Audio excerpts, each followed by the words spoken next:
my main goal is to impact lives and to help other people. That's what's really fulfilling to me. Like my biggest closing this year, I closed the NFL player and his wife. That deal was a little bit over $1 million. But my biggest closing was helping a young lady. Her name is Marches Riley. She wanted to get a second investment property, and we were under contract. Deal fell through, and I'm like, oh, I know she was probably a little bit upset. We put in 2 offers, we lost. Then we finally got a property. We just closed about last week or 2 weeks ago. That meant more to me than $1 million closing, just because now I know I'm setting her up to build generational wealth.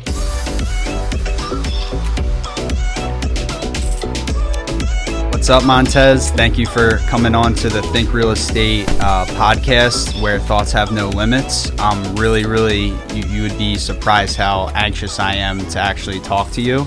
And I mean that in a good way. I've been introduced to real estate, at like a young age, 18 years old, just through Newman in college at Towson. But for you, it's been a little bit of a different story of how much you actually live and breathe this industry and the success that you've had at such a young age. I'm sure you're tired of even people bringing up your age at this point, man. But, I mean, come on. We got the Rookie of the Year, Montez McCray here. I don't really see how this doesn't get, exponentially larger for you. And I guess my first question is, you mentioned a team, right? Like in the next couple of years, once like you get those 3 years under your belt so that you can qualify to do a team. Mm-hmm. Did you have that thought first getting into the business, or like when you got into the business, was it more, I don't know, let me survive out of that accounting job? Can you just talk about like that first transition? Yeah. So first and foremost, thanks so much for having me on the platform. I really appreciate it. And yeah, so of course, when I first got started, it was just trying to survive, trying to make ends meet, really me trying to replace my corporate salary and what I was making there. So I didn't know that, I was going to have the success that I had. I really just put my head down and just try to work as hard as I could to learn this business and, again, offer a high-level service to my client. Okay. So what was that point where it wasn't survival anymore? It was more like thriving. It was like, oh, I could see even grander than just a couple transactions a year, because, forgive me if I'm wrong, but for the first 5 months of you having a license, you put 0 on the board, right? Yeah. That's so, yeah. 5 months without selling a house, it was brutal, especially coming from a job, where I was making like close to 6 figures. So that was a very, very tough time just to stay mentally, just to keep going mentally, right? Because, I'm having all these thoughts, like, is this industry for me? Should I quit? Should I give up? Should I just listen to my mom and, immediately tried to find another corporate job? Yeah. So it was a very tough time, but I'm very glad that I stuck it out.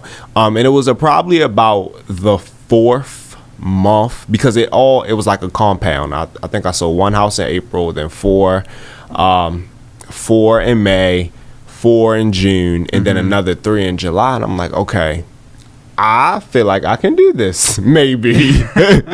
and I mean, it was still survival because, in an industry where when you're competing with so many tenured agents who've been in the business for, 10 plus years, 5 plus years, you really have to bring your A game every day, because that's who you're competing with clients with. When you're going on these listing appointments and interviewing with multiple agents, that's who you're competing against. So, I feel like I've always been in survival mode. Mm-hmm. Even today, I feel like I'm still in survival mode. I'm learning. I'm, just going to different events. Doing podcasts like this, right? Yeah. Again, trying to get my name out there. And then, of course, I just hired a real estate coach. That's awesome. To help me try to take my business to the next level. So just so many different things. I just feel like, honestly, I feel like in real estate, you're never out of survival mode, honestly. It's truly like you eat what you kill type of vibe. And I think that your story speaks volume to that. Mm-hmm. I'm curious, though, and this is not like a KW podcast, so I don't care if it's a KW Maps coach. Like, is it a KW Maps coach? Or? It is. Oh, wow. Awesome. Yeah. That's really cool. And how has that experience been? Like, did you have, I know you said in one of your speeches, you had a Compass realtor kind of showed you the way in the beginning. Yeah, I did. What did your formal coaching look like inside of the industry besides that? Was there any involvement from the team leader at the market center? Like, or was it truly, and I'm sure, you know, many people have helped you all throughout, but was it more of like formal education rather than like self-education or a lot of it was me taking initiative on my own. So it's some people in my brokerage. I'll just shout them out real quick. Jeanette Westcott, Jay Fischetti, Tasha Green Coleman, Kim Z, team leader. She's amazing. There's another Kim Flowers in the office. It's so many people that have poured into me at Keller Williams Realty Center. And I just took little bits and pieces and helped formulate my own, business and what works in my business. So it's been awesome. So I guess I would say I've had guidance, like informal guidance. Like if I ever had a question, you know, I knew I could ask Jeanette, I could ask Jay, you know, any of those people I just mention. Yeah, no, I mean, one of our past guests, Bill Carricker from Philadelphia, he was, the whole point of his interview was talking about just like as a new agent figuring it out. How do you think that's going to look like a couple of years from now for a new agent? Let's say you were 5 years younger and you were just entering the industry. Do you think it's going to be easier for a new agent to get started into real estate, or in the next 5 years it might be harder? And that's all speculatory. You know, I just would like to hear your thought. Yeah, I mean, I think, again, it's super subjective because, you know, again, the market shifts about every 3 months. Right? So it's just like we're constantly adjusting. So, and then who knows what new technology might come out that's, you know, built to try to limit agents or quote unquote replace agents. Exactly. So now we have to think of, agents have to be more innovative and just think of different services that we can offer to make us irreplaceable and things of that nature. So of course that changes over time as new things are implemented and things, you know, become the norm. So, but the story stays true, right? Just figuring it out, asking good questions, being a student, you know, that seems to be the theme here. Yeah, and delivering that personal touch too, because that's one common theme that, you know, people want to be tended to. Yeah. And, you know, they want to be tended to and they want to be offered a high level service, that point blank period. That's number one. So, you know, as, you know, you have these more online services, but, you know, the personal touch isn't 100% there. I see you giving out Tiffany, I think, to your clients. That's awesome, man. Like, how'd you kind of come up with, you know, the mindset of just over providing value? Like, was that in the beginning you were buying Tiffany for people, or like once you got established, you really started doubling down? It's subjective. I'm a big believer in just creating a remarkable experience for my clients. So number one, offering a high level service, and then number two, you know, just trying to create and curate an experience that's going to be memorable for them, because people will always remember how you made them feel, right? And then so if I made them just feel like amazing on, well, one, they had a great home buying experience for me, and I made them feel like super special and amazing on closing day, I know for a fact when somebody comes to them and they're talking about, hey, maybe I need a realtor, I'm thinking about selling, or I'm thinking about, you know, buying, just creating that raving fan, like that I know, like, oh my God, you're going to have to talk to my realtor. You have to call Montez. He gave me a great service. He gave me a great gift. You have to give him a call. So I'm big on building raving fans. So with that, building raving fans, how much of your business is raving fans? Is it a lot of referrals? Do you still get dirty? I heard you talking about when you first got started, you were calling FSBOs and expireds. Is that still a time blocked part of your day, or is it more, quite honestly, like just you've built such a strong pipeline of raving fans that referrals keep coming in, and now you're building leverage within your business to capitalize on that? Yeah. So one thing I tell the new agents, you need to have like 3 to 4 pillars in your business, right? So your pillars are your methods of lead generation. So I do a lot of things. So, you know, social media, my sphere of influence, you know, doing different speaking engagements, get my name out there, you know, reaching out to past clients. Yes, I still will reach out to FSBOs and expireds. Really? You know, just to stay sharp. Like, why not? Yeah. Right? Like, just making sure I'm up on my, I'm still, practicing my scripts and things of that nature, and just effectively communicating things. But yeah, so I time block about 2 to 3 hours a day, to be following up. Just following up. If I want to call FSBOs, call expires, just following up and lining my day up. So you also talked about a little bit about like working from 9 a.m. to literally like 10 p.m. at night. What's keeping you going throughout that? Is it just the mentality? Are you listening to music? Like, are you working out a lot, getting just super like pumped up? Like, what's the thing that fuels you? Yeah, so, and it's crazy, but so when you're building a business and you're trying to build a sustainable business, a lot of systems need to be put in place. So I just hired an assistant. I have shown assistants that I'm, that are on my team that are working with me.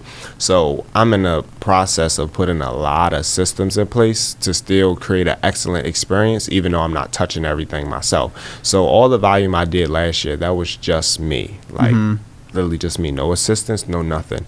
But this year it's more about leverage for me because I can do more when I'm leveraged. Exactly. I can do a lot more. So, it's tough. Yeah, because so some days I literally I'm logging on at 9 a.m. because to follow up, to get the post out on social media, to, prepare, do consultations with buyers, because that takes about 30 minutes to an hour to talk to my sellers to make sure that we're still on track. For the date that we have on a listing agreement to go live. Okay. Put these systems in place. Make sure to train my assistant to make sure she's going through the checklist correctly and making sure, her verbiage when she's communicating with my clients is excellent, and the message is getting conveyed clearly. It's a lot, and it's a lot more so in the beginning when you're trying to put the systems in place, but it'll get easier over time. But I mean, yes, legit. Yes, like it's been multiple days where I've worked 9 a.m., 9 p.m. And my sister can attest. Like, she'll come into my office and she'll just see me with my hands on my head, my Lord. Just like, trying to figure everything out because it's a lot, and I don't want to let anybody down. Yeah. Right? Because my slogan is reliable, diligent,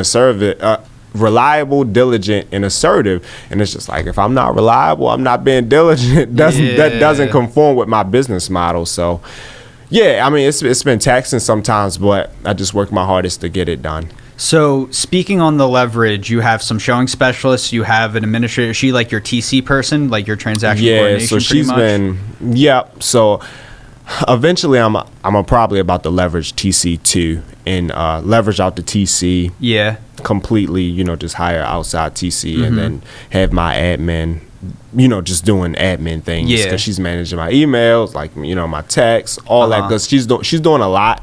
However, she still needs to know how to do it. Absolutely. So I'm glad that I'm starting her off, doing it for now, and then we'll figure it out as we continue to grow. So if KWRI, like literally Gary Keller, called you and he said, Montez, we're going to invest into you, one person to add to your team from a leverage standpoint, would it be more showing specialist? Would it be an admin? Would it potentially be, I don't know if you ever explored the concept of like an ISA for yourself. Right. Just you going on appointments rather than maybe doing the lead generation, or a marketer for your sphere. Like, I'm surprised you didn't roll in here with a camera guy at this point, with all the buzz around your name. So if you could add one person to your team at this point, who would it be? Operations manager. Operations. Yeah, operations manager.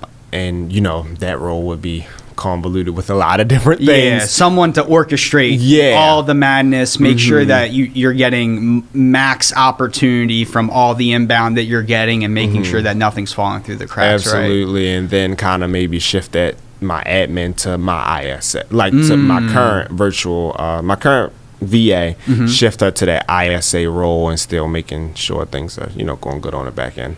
So what was high school like for you? I'm sorry to take it there, like, and take a step back.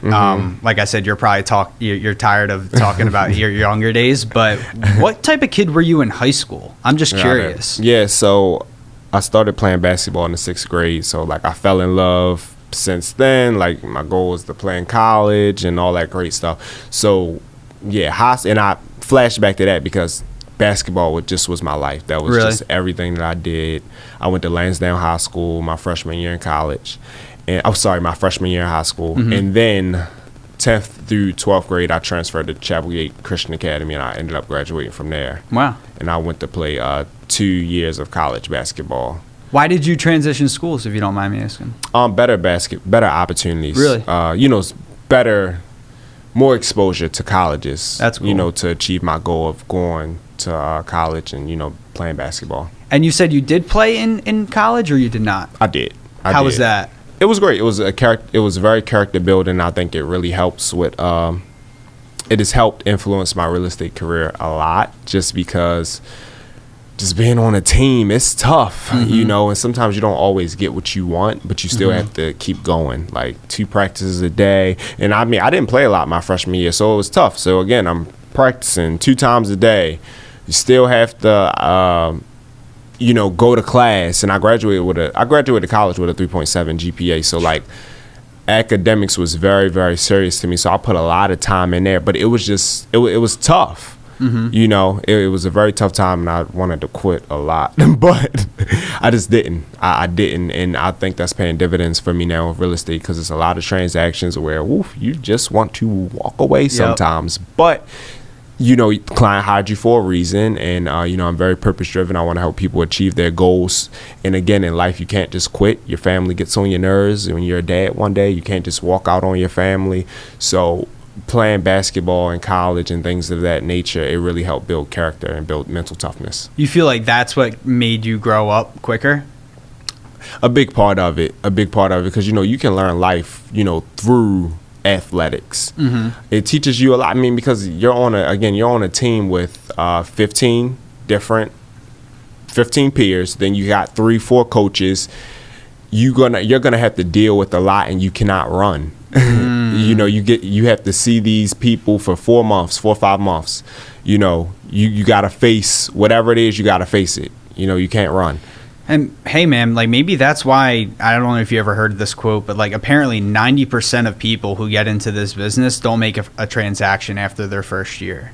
And that's like a national board of realtors stat, like everyone across the nation, obviously, not here at KW, but do you think that it's so easy to get into the business that it's also very easy to get out of it? Or like, people just don't have a commitment level? Like, why do you think that is real, that 90% of people don't succeed here, whereas someone like yourself, where the odds might have been stacked against you coming out of a job and, being young and having to get across that barrier, like why is it that you think that most people wind up just getting in and getting out? Right. So a lot of people, one thing that people tell me, is I know a lot of realtors, and then so I say, okay, yeah, but just want to let you know this: 20% of the realtors do 80% of the business. So just because they're licensed doesn't mean that they're performing at a high level. This business is very tough. There's been a lot of nights I was up late just trying to think, what can I do? How can I make this work? And sometimes things have just happened that are completely unbeknownst to everybody. Nobody could have seen it coming, and it's very, very stressful. So for the people who are trying to do it part-time and things of that nature, or yes, I'm gonna get my license just to make a lot of money, or I watch Selling Sunset or Selling Tampa and they're closing deals in Hills, I want to come join the party. Come on, but it's tough. It's a roller coaster. It's just like, hang on. But so again, I just always remind people, like, yes, everybody may say they're in real estate, but again, the top 20% of realtors are doing 80% of the business. So just make sure you check whomever credentials that you're using. That's all I would say. No, that's awesome. That's a good answer. Could you ever see yourself on one of those shows? So that's a great question. I feel like you got a personality, man. Like, you know, you're from the DMV area. You got a whole brand behind you. Like, you know, who knows? Maybe selling DMV pops up and Netflix writes you a check. I could see myself. I just really wouldn't want my character to be like portrayed different. Misportrayed as I kind of see those shows doing. You know, I wouldn't want. Because I'm a businessman, I'm very much so serious about my business and providing a high quality service to my client. I just would not want that to be misconstrued by whatever is portrayed when it's all edited and said and done. Well, speaking towards that, how important is your personal brand to you? I see you portraying a lot on social media, like your business. It looks like you're traveling, or maybe, I don't know if you travel a ton, but I think you were at the NCAA tournament. I don't know if I saw that right. You were in like a hotel room, maybe watching basketball. Oh, yeah. But it looks like you have a good brand and you're doing a lot social media wise. How much more of that do you want to do? Yeah, so I mean, I don't mind, you know, showing my life, like, you know, showing bits and pieces. I do love to travel. When I'm not working, I like to work out. That's been tough. You know, I feel like I'm always on call, but you know, working I'm working my hardest to set boundaries. So, you know, I'm making sure I'm getting my workouts in and making sure I'm staying healthy, because that is the most important thing. You know, you can close all the deals in the world, but if you're not in good health, you know, what does it really matter? So just making sure I set time and you know, to take care of myself and still, you know, have fun and enjoy life. No, that's awesome. I think balance is super important. Most people get into the industry, I feel like, and they're just tunnel vision towards that first closing. But sometimes if you forget that, you know, it's a setback. You spoke about sometimes you would be up at night, like, you know, just thinking, like, how am I going to make this work? How many of those nights are you grateful for? Or do you think that overthinking actually sometimes like hurt you in those scenarios? Yeah. I don't think any of the thinking ever really hurt me, because I'm like very innovative. And then it's been times where, I don't know, like, let's just say I was at a listing appointment and, you know, I'm doing a walkthrough. Okay, cool. I know I have this listing coming soon. Then I'll just say, like, my lender might be calling me and I just might have to, hey, Miss Klein, just give me 2 seconds. You know, they told me it was emergency. I just want to, you know, hop on the phone. Then my lender calls and tells me it's some emergencies. The deal is blowing up. This, like, you know, something needs to happen. And, you know, in the moment I can't really process it, but later when I go home and maybe I'm relaxed and I have a clear head, I could think about the situation to add more value to it. And just from my experience, okay, how could we maybe finagle this situation to where as though my client still wins, or, you know, just making sure the client is still taken care of. So I credit a lot to those nights where sometimes, you know, I'll have a more clear head then, because if I'm at a listed appointment and, you know, doing a walkthrough, I want to give my time and energy to that person. But it's, you know, it's just a lot in real estate because there's so much happening at one time. Like, I still have about like 8 deals under contract, and I have like four listings that I'm prepping to come on the market, and I still have like a good amount of buyers that I'm working with, and I have systems in place to make sure, you know, all these people are properly taken care of. But it's a lot, and it can be very, very overwhelming sometimes if you don't have the systems in place. So how do you detach? Like, I already hear your phone blowing up. I feel like you can't even go to Chipotle and sit down for 20 minutes, you know, without someone hitting your line. So how do you detach from the business? Or do you not? So working my hardest on that, and just being comfortable with, hey, maybe 3 days, like, I'm only going to be available by email for these 3 days. And but again, you know, that comes with setting expectations too, and then just maybe having it at the bottom of my email, hey, you know, April 18th through the 21st, I will only be available via email, or I have this person covering me, and you can you know, call them with any questions that you may have. So, you know, just getting comfortable with doing more things like that. Yeah, and that's a loaded question too, man, because quite honestly, like, you're not going to be in this situation in terms of leverage for much longer. Like you said, you're going to create a team, you're going to get an operations person. Right. You know, I could see many agents working underneath you and you stepping into that rainmaker role truly. But when was the last time that you took a vacation or took time for yourself? Or let me ask you this, if you could go anywhere now, where would it be? Where would I go? You need like a beach right now. You need like to get away in the mountains. Like you got to go to Vegas and put it all in black. Like what are you thinking? I'm thinking maybe St. Lucia, Aruba, you know, blue water. Yep. I want a nice villa or Yep. something, or one of those. I don't know. I want something where like it's a nice pool, but I want a private pool. Yeah. The private one, like the one, the type of vacation where you have a private pool in your suite. No, I see what That's you're what saying. I want. That's awesome, man. Are you going to Mega Camp this year? Of course. I'm super excited to network and to learn. That's awesome, man. Have you heard about QL or Quantum Leap from Gary Keller by any chance? Because I feel like someone like yourself, like, if anything, you should be an instructor at this point. Everything that you're talking about is almost right from the QL book. I'm curious, like, has that been exposed to you at all, or? So I know what QL is. Yeah. However, I mean, I would be lying if I say I really dove in No, or took the it's all course. good. Yeah. You know, I haven't took the course or anything yet. Okay.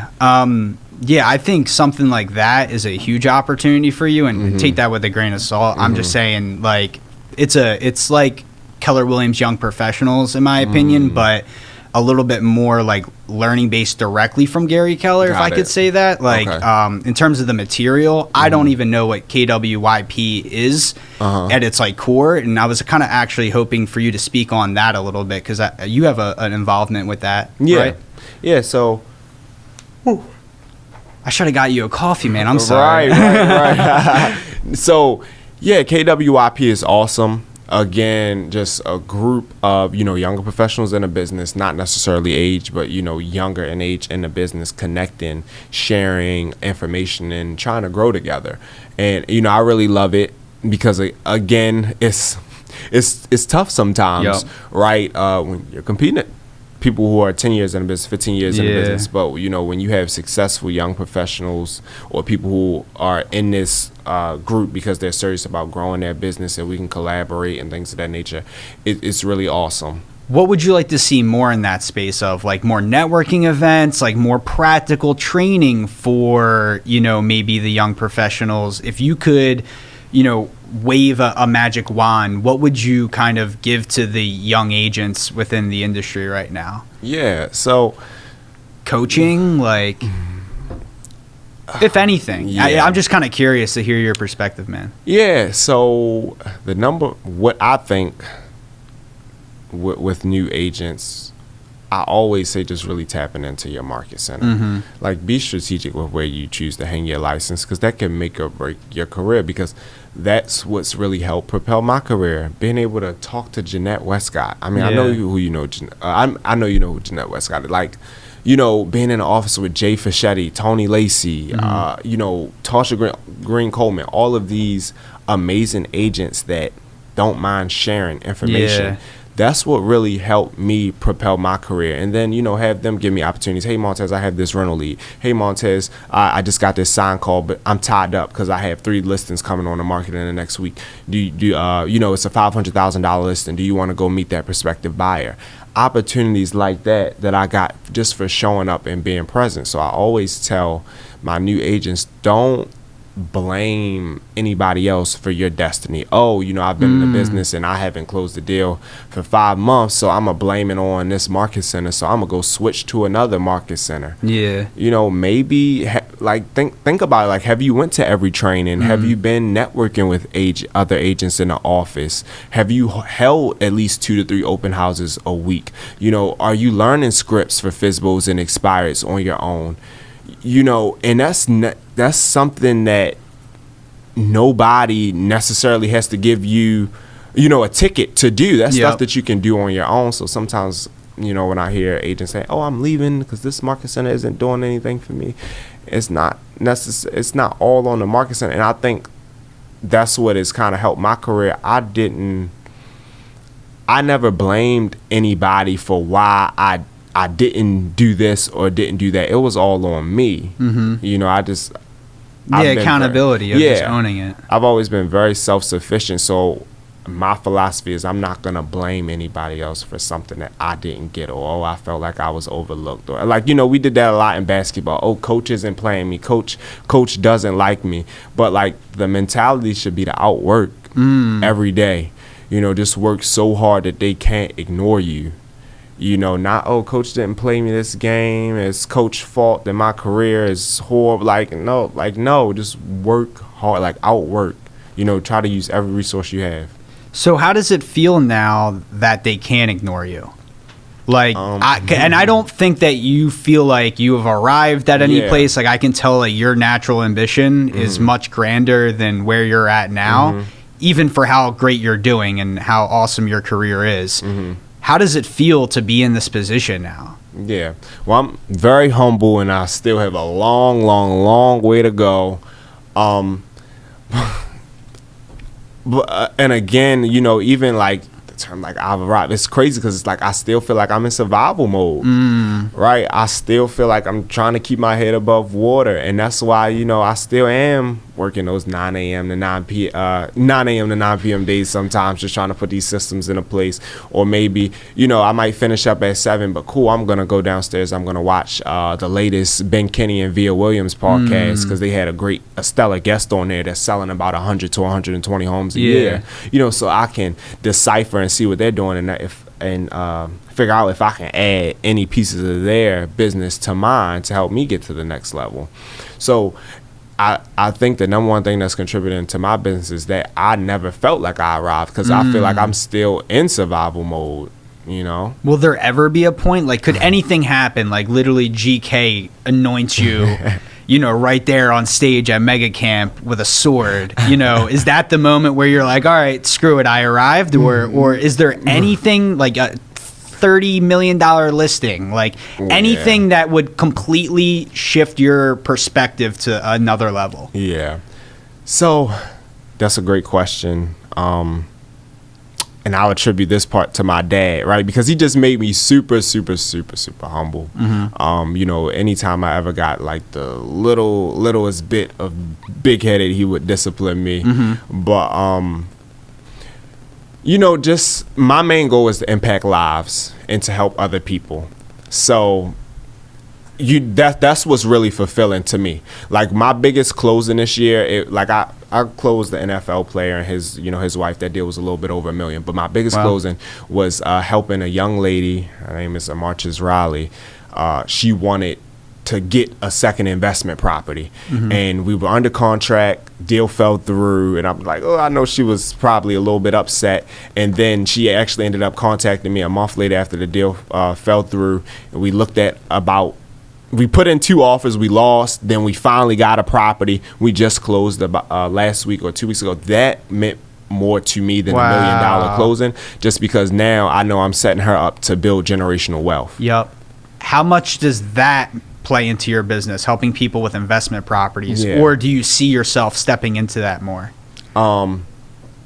Because no one really like that sounds not like a retail investor, but you know, those other type of investors who are just looking for a good deal. I'm not talking about them, but people that maybe it's their second or third home. Is that a part of your business where you're helping people with investments? Absolutely. Absolutely. Always definitely advising, trying to educate like on cash return on investment. What's the ARV if you fixed and flipped this home?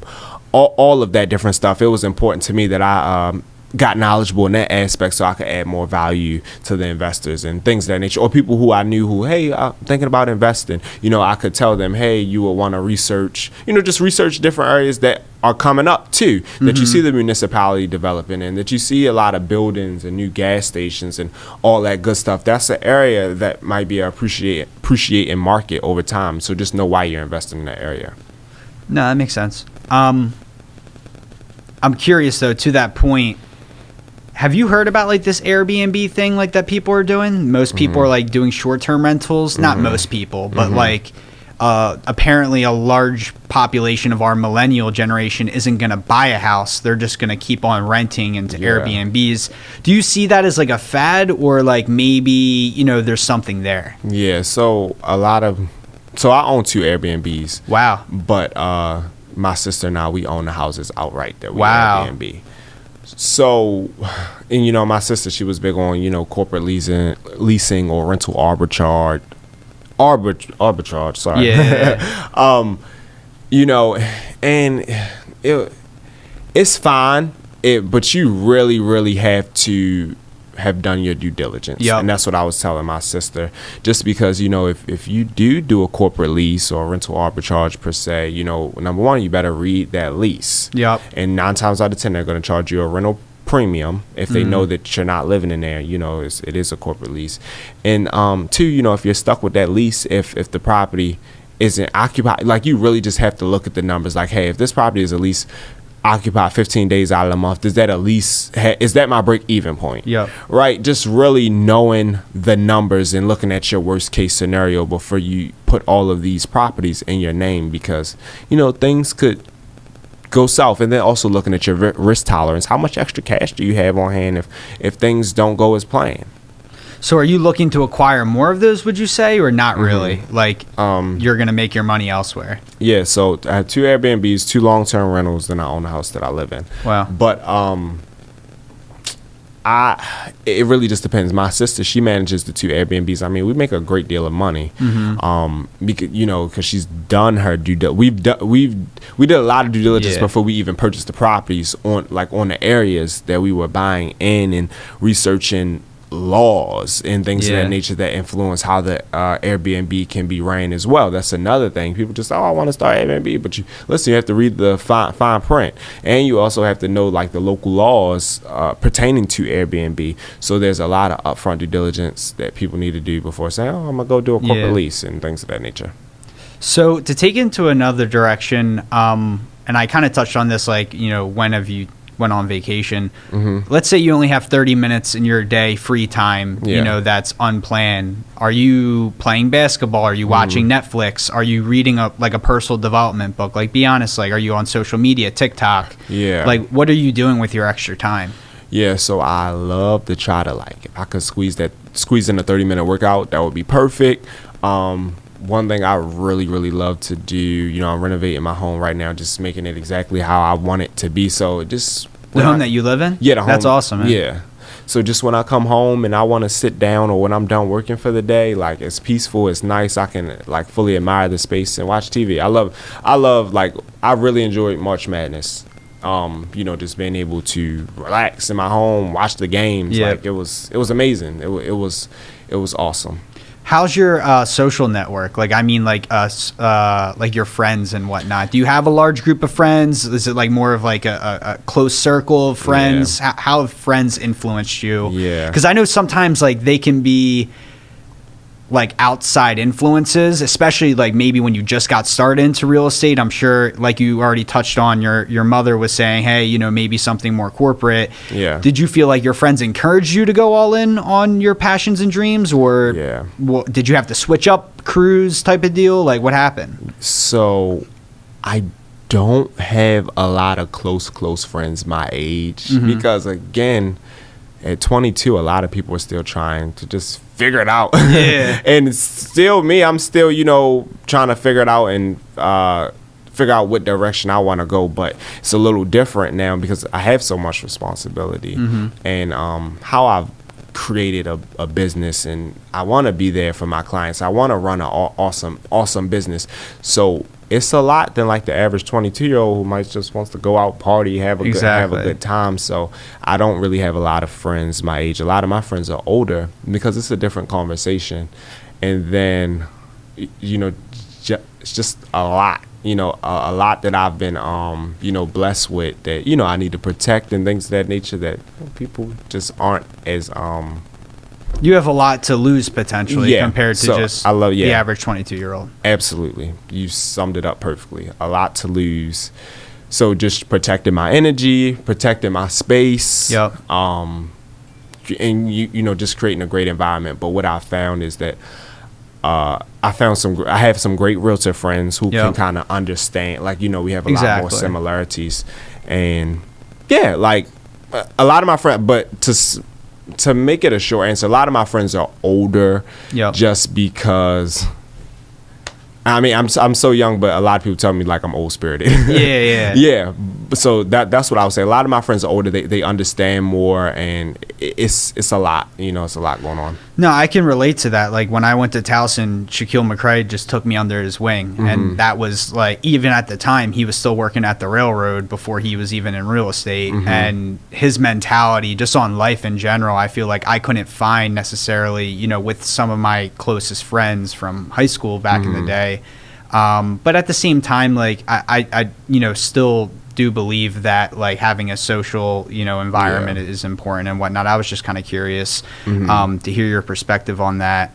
Do you ever see yourself leaving this industry in like a positive way? Like, could you see something bigger than? And I know real estate is a huge industry. Don't get me wrong.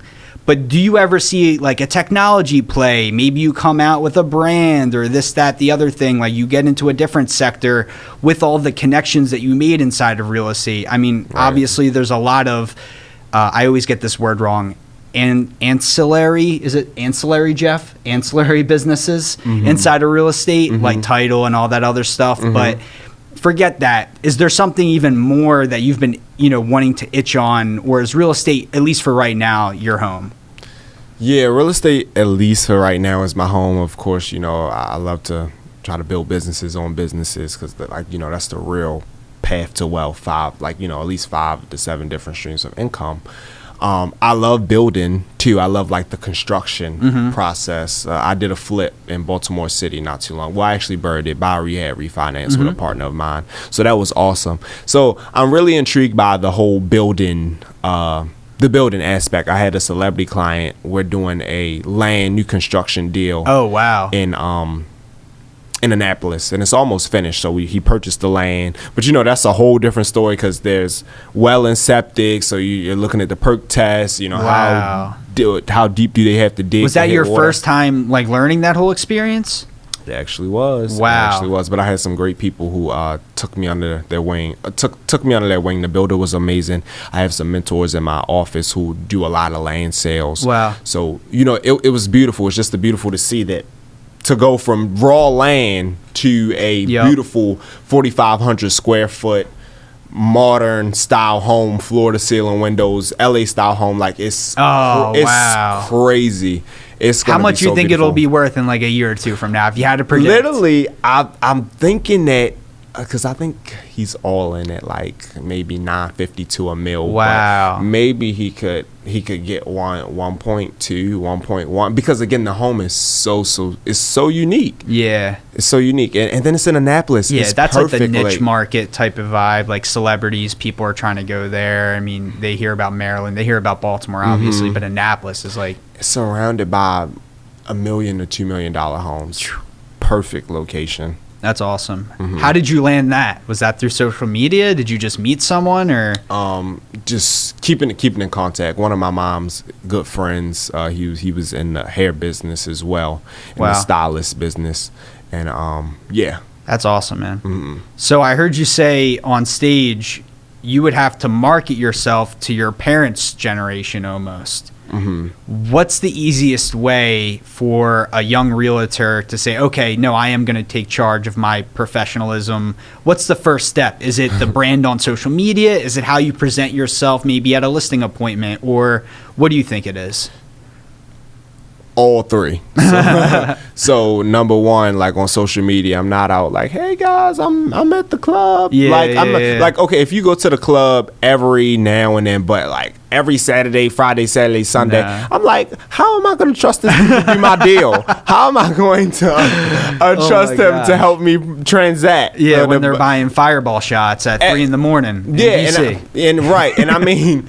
Every once in a while, like I'm not gonna lie, like maybe this weekend, because my birthday is next Monday. Awesome, I might go out this weekend. But am I out every weekend partying? No, because I have a job. I have things to do. Yeah, you have stuff to lose. You're in a big boy shoes, basically. Yeah. So and again, so nothing against people who do party or go out all the time, but it's a lot. I've found it that it's very hard to stay focused and try to attain a level of success if you go out Thursday through Sunday.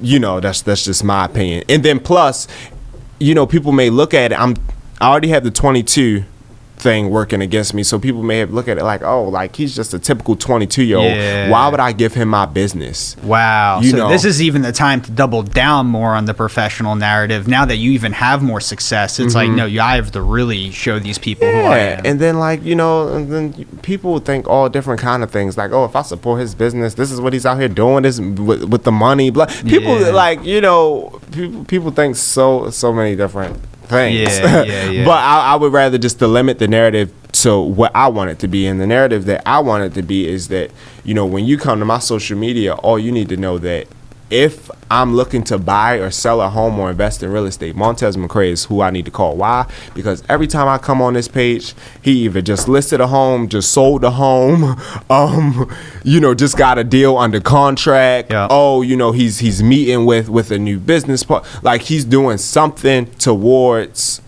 further perpetuating his business. That's who I need to be surrounded with if I want success with my real estate goals. So to that point, in the past year, just rough number, how many people have reached out to you saying, I want to get into this business? Oh my God.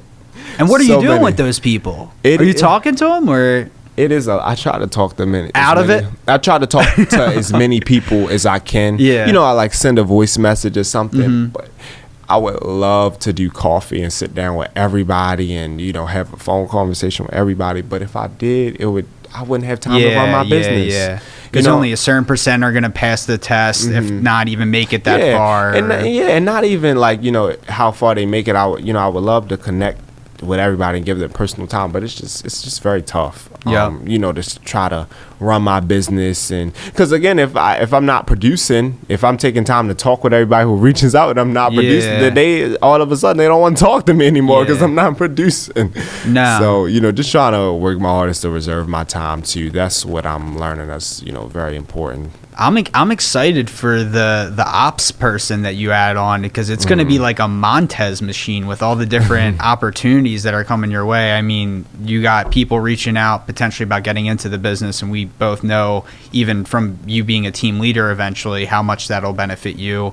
You have people looking to buy, sell, invest. Your name is being thrown out there at all these events. You're continuing to close more deals. So what does the rest of this year look like for you? I mean, it's you said a couple goals about production that you want, but is it really about those goals? Is there something deeper? Yeah. So, I mean, the thing that's always deeper for me is adding value to whomever life I touch, trying to be a blessing to them, right? So that's the number one thing. That's the number one goal, because when you help people get what they want, you get what you want. And yes, I did have my goal this year is I want to do at least 20 million in volume. That would be great. But, you know, more importantly, I want to touch lives. I want to add value to people's lives, and again, just have a greater impact on those who I'm coming in contact with. When you speak about impact, is there a story that comes to mind of someone that you really genuinely helped out, whether it was an agent, a client, you know, just someone in your sphere? Is there, you know, stories of like you already providing a lot of impact? And I mean, I'm just, you know, speaking from experience, like I'm taking a lot away from this conversation, so I know you're valid on this, but is there any stories you like to share about, you know, a time that you really did impact someone for the better? So, you know, I had a client I worked with. She was a little difficult, but you know, we got to the finish line, and on closing day, you know, she confessed to me, it's just like, you know, when she was growing up, that people told her, you know, that she wasn't going to be anything, that she could never do anything, and for her to buy a $750,000 house, like by herself, you know, no husband, no cosigner, no anything, you know, it just meant the world to her. You know, somebody who grew up she even confessed, you know, just going through some things. Yeah. And again, people talking down to her, and things of that nature. So just to was that a client you odds. knew? Like she was in your sphere? It was a client that was referred to me. Wow. Right. So that's just like someone completely coming into your world, Yeah. and then you're just giving them the stellar service you provide, and look at that outcome that happens. You know, and then just confessing and breaking down to me, like, you know, she was almost in tears when she got the keys. But, you know, for me, I was just like, wow, this is, you know, where I need to be. I'm helping to add value to somebody's life. She was like, I can't wait to, you know, bring my mom over to her home and show her, you know, what her hard work was able to do over the last couple of years, and you know, by her staying the course even though she wanted to quit and give up. So that was really great. So speaking on quitting and giving up, was there a time that you literally thought, like, what was the closest you were to maybe leaving the business, if at all? Or did you not even have, you like, giving up was literally not an option? So again, you know, that's when I flash back to basketball, right? When I didn't get what I want, when I went a 5-6 month, however long that season was, without playing a lot, but still having to practice 2 times a day. They have to go to study hall, you know, have to, you know, and sometimes, college students, we're pretty brutal. Like, yeah, you rode the bench last game. Shut up. Stop talking. like that's how teammates talk to each other. Yeah. You know, it can be really brutal. So going through 5-6 months for that, of that, and not necessarily, not that I didn't see the results, but not necessarily seeing the results that I want, that prepared my mental for something like this, you know, with real estate, where I'm just like, you know, you were already prepared for the delayed gratification. Yeah, it's just like, exactly. Definitely prepare for the delayed gratification. Because sometimes, like, you gotta work for 2 years before you get that opportunity. Sometimes, you know, everybody's timeline is different. So I know your phone's blowing up. We're about to finish up. So 1 or 2 more last questions. When you start this team, what location are you gonna stay in the DMV area, or like, could you see yourself opening up expansion teams? Could you see yourself going to California? Is there any market that, like, you really want to get into? Yeah, so it's crazy because a lot of people, oh, you want to go to Atlanta, you want to go to LA, you want to go to New York. And honestly, I'm comfortable here because DC has high price points. Nova has high price points. And my sphere is in Maryland. Yeah. Well, my main sphere is in Maryland, and you know, I'm working to grow in DC and Nova.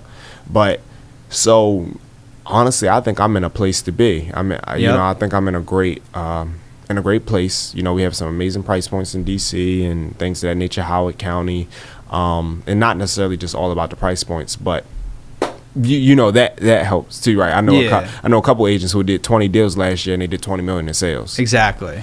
You know, vice versa. And there's examples like of Bob Lucido and Craig Northrup and all those people from Maryland that are just crushing it. Obviously, the volume is here. It really, quite honestly, doesn't matter where you are. It's just who you are as a person, the systems that you have in place. Absolutely. So, I mean, I love it. Licensed in all 3 states.